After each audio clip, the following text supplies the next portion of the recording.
Welcome to Samba Samba. Enjoy the video. In this video, I will explain how to use Selenium in Eclipse. First, download the necessary Selenium WebDriver JAR files from the official website. Next, open Eclipse and create a new Java project. After that, right-click your project, go to Build Path, then configure Build Path, and add all the external JARs you just downloaded. This step ensures your project recognizes Selenium. Now, let's create your first Selenium script. Inside your project, make a new Java class. At the top, import the essential Selenium WebDriver packages. Then, within your main method, instantiate a WebDriver object for the browser you wish to automate, such as Chrome or Firefox. Finally, use the driver to navigate to any website you want to test. Interacting with web elements is key.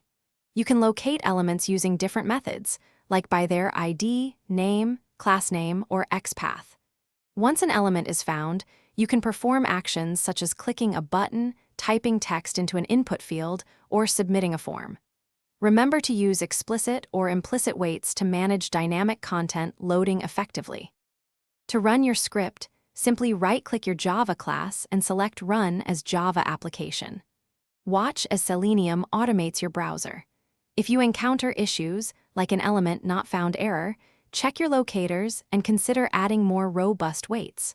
Always remember to close the WebDriver instance at the end of your script to release system resources. Thanks for watching. Consider subscribing if we helped you.